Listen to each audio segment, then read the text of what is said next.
اس وقت بلوچستان کی صورتحال میں ہے، بلوچستان ہو یا ہمارا خیبر پختونخوا ہو، 2024 کے الیکشن میں دونوں صوبوں کے اندر مسلح گروپ موجود ہیں، اور دونوں صوبوں کے اندر مذہبی سیاسی قیادت کو بھی پارلیمنٹ سے باہر رکھا گیا اور قوم پرست قیادت کو بھی پارلیمنٹ سے باہر رکھا گیا۔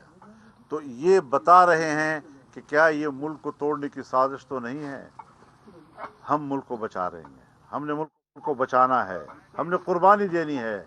حکمران کم از کم ملک کو بچانے کے لیے فکر مند ہو جائیں۔ مدرسے کا معاملہ کوئی مسئلہ نہیں ہے جس کو اٹھا رہے ہیں۔ کل جے یو آئی کی جانب سے اسرائیل مرد آباد ایک کانفرنس منعقد ہوئی۔ اس حوالے سے مولانا صاحب میرا یہ سوال ہے، اس پر آپ نے کمنٹ کرنا ہے کہ تقریباً مسئلہ فلسطین کا 1 سال سے زیادہ ہو چکا ہے، یہ مسئلہ چل رہا ہے، تو جے یو آئی نے کافی تاخیر نہیں کی اس میں جو اسرائیل کے خلاف احتجاج کی یا کانفرنس کرنے کی، اس کی وجہ کیا؟ اب کہاں آپ 400 کے رہنے والے ہیں، آپ کو تو یہ سوال نہیں کرنا چاہیے جی۔ آپ تو 400 کے رہنے والے ہیں، آپ کو یہ سوال نہیں کرنا چاہیے۔ آپ کو یاد ہونا چاہیے کہ 7 اکتوبر 2023 کو یہ جنگ شروع ہوئی،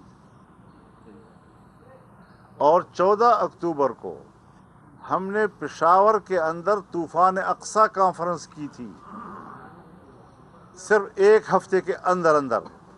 اس کے بعد ہم نے یہ کانفرنس بلوچستان میں کپشین کے مقام پہ، اس کے بعد ہم نے 2-3 دن کے فاصلے کے ساتھ کراچی میں یہ کانفرنس کی، پھر ہم نے مظفر گڑھ میں پنجاب میں یہ کانفرنس کی۔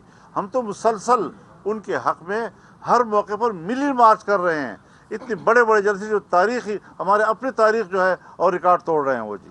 تو یہ چیزیں تو میں نہیں سمجھتا کہ ایک صحافی جو ہے اس قسم کا سوال کرے کہ اس کے گھر میں اتنے بڑے جلسے اور مظاہرے ہو رہے ہوں اور وہ اسے راخبر ہے جی۔ آپ اخترگاؤں انتخابات کا مطالبہ کر رہے ہیں،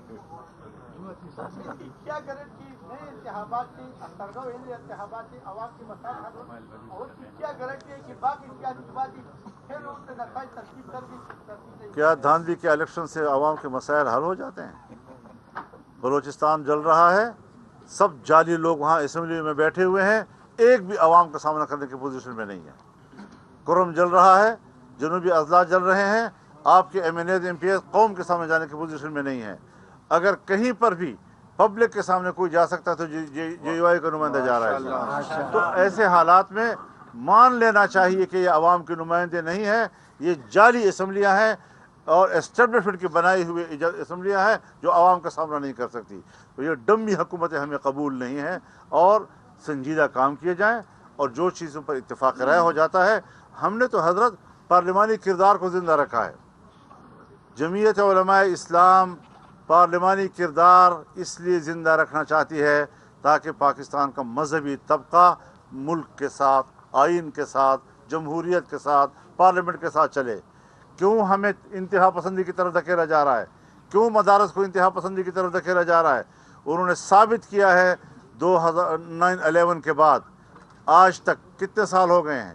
23 سال ہو گئے ہیں، مدارس کو ابھی تک آپ تسلیم نہیں کر رہے۔ مدارس نے آپ کو تسلیم کیا، اپنے عمل سے ثابت کیا، اپنے کردار سے ثابت کیا ہے کہ وہ ملک کے ساتھ کھڑے ہیں، علماء ملک کے ساتھ کھڑے ہیں، جمعیت علماء ملک کے ساتھ کھڑی ہے، مذہبی طبقے ان کی وساطت سے سب ملک کے ساتھ کھڑے ہیں۔ کیوں مایوس کیا جا رہا ہے؟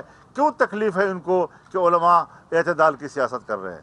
کیوں تکلیف ہے ان کو کہ وہ پارلیمانی سیاست کر رہے ہیں؟ کیوں ان کو تکلیف ہے اس بات کی کہ وہ ایک آئین کے ماتحت اور قانون کے ماتحت سیاست کر رہے ہیں؟ بہت برا لگ رہا ہے ان لوگوں کو کہ علماء اور مذہبی طبقہ مین اسٹریم بھی کیوں جا رہا ہے۔ تو ہم ان سے زیادہ ملک کے وفادار ہیں، ہم زیادہ ملک کے لیے فکر مند ہیں۔ یہ لوگ تو پتہ نہیں کن کے مقاصد پورا کرنا چاہتے ہیں۔ ہم پاکستانی عوام اور پاکستان اور ریاست کا مقصد پورا کرنا چاہتے ہیں، اور وہ امریکہ اور مغرب کا مقاصد پورا کرنا چاہتے ہیں۔ مولانا صوبے میں امن کی بہت بدترین صورتحال ہے، کہ جے یو آئی گورنر راج کے حق میں ہے۔ گورنر راج کی گنجائش تو بہرحال آئین کے اندر کسی مرحلے پہ آ جاتی ہے، اس سے انکار نہیں ہے، لیکن یہاں تو گورنر راج سے بھی ہمیں کوئی امید نہیں ہے کہ وہ کوئی کامیاب ہو سکے گی۔ مارشل لا بھی نہیں قبول کر سکتی حالات کو۔ سنجیدگی سے بیٹھنا ہوگا اور تمام پالیسیوں پر نظر ثانی کرنی ہوگی، اور ملک کے اندر پارلیمان کے ذریعے سے شریعت لانا ہوگا۔ اگر پارلیمان کے ذریعے سے